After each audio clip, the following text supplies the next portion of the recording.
Hey y'all, welcome back to my YouTube channel. Waa gabartiina Sumaya. So today maanta waxaan hayaa sheeko oo horror stories ahaan. So please horo soo qaata cabitaankiina, snackskiina, whatever you prefer. Sit back down and enjoy. Magacayga Rosie la dhahaa. Aniga waxay la dhashtay wiil oo iga weyn. Magaciisa waxaa la dhahaa Adam. Gurigeena waxaan sala deganahay ani walaalkayga, hooyadeyda iyo aabahayga. Aabahayga dhamaanteena aad iyo aad u noo jeclahay oona aaba aad iyo aad u fiican u ahay.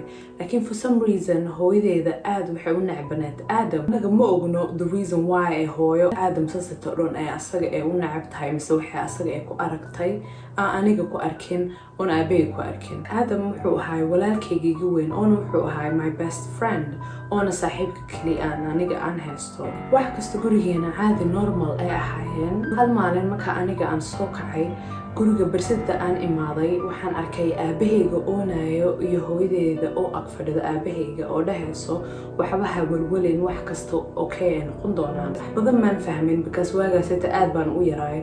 So marka aabahayga waan u tagay waxaan dhahay maxaa dhacay maxaad murugaysan tahay. Markaas kadib wuxuu ii sheegay in Adam oo la la'san yahay oo la ogeyn meeshu asaga uu ka baxay. Shock weyn baan dareemay because halka qof aan adduunkaneeto best friend saaxiib aan la ahay in la yahay oona la ogeyn meeshu asaga uu joogo. Police waxay bilowday investigation ka weeyaan ku socday. Police waxay decide gareeyeen in case-ka ay xiraan. Maantaan kuligeena ma ogeyn waxa Adam loo la'sanaay haduu asaga cararay mise haduu asaga wax ay ku dhaceen. Hal habeen anigoo sariirta saaran oo hurdo la dhici rabo waxaan maqlay footsteps oona waxaan maqlay inay tahay qof ordaayo.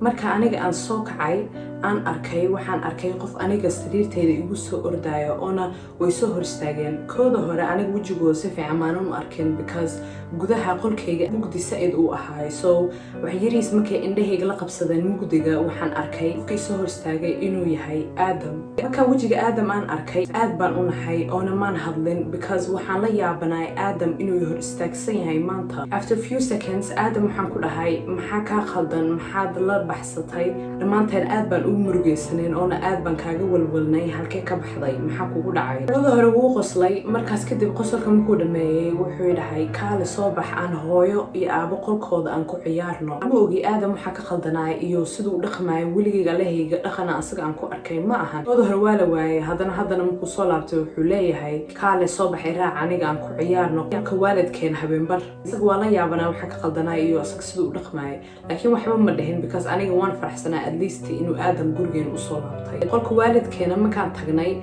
sariirta aan ku booday laakiin Adam asaga ilbaabka hortiisu istaagay. So marka aniga waxaan dhahay hooyo aabo soo kac Adam waa soo laabtay waa kaaseeto. Markaas aan dhahay aabahayga wajigiisa waa isbedelay waxaan dhahay maxaa qaldan ma wiilkaada aad la hadashid habsiisid. Aabahayga markaas wuxuu dhahay asagoo indhihiisa ilan ka soo daadanayso meesha qofna ma joogo aniga qofna uma jeeday. Gadaalaan fiiriyay haddana ayagaan fiiriyay waxaan dhahay laakiin halkaas intuu istaagsan yahay hataa farta aan ku fiiqay exactly Adam meeshuu istaagsanay. Aabahayga markaas kadib wuu ii imaaday habu isiiyay wuxuu dhahay aan dareemi kara adiga waxaan stress inuu ahaan karto because aad baad u yartahay oona waxaanayta maybe stresskaad ka qaaday adiga maskaxdaada waxaa bilowday inaad imagine garaysid inuu walaalkaada halkaanita joogo inkastoo waa asaga uu joogin. Markuu aabahayga hab isiiyey markaas kadib hooyadeedaan fiiriyay hooyadeyda wajigeeda markaan fiiriyay waxaan arkay cabsi aad iyo aad waxay dhahday Adam aniga hataa waan u jeedaa oona ilbaabka halkaas intuu istaagsan yahay.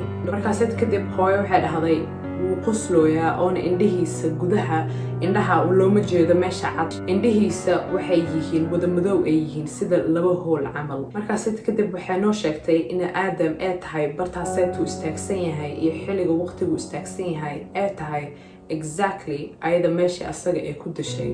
aad iyo aad dhamaantiin ugu mahadsantihiin haddaa videogayga halahaneed soo gaarteen. Thank you so much for watching. waxaan leeyahay like share subscribe y'all know the drill. waa gabartiina Sumaya. So mar kale tan tahay bye.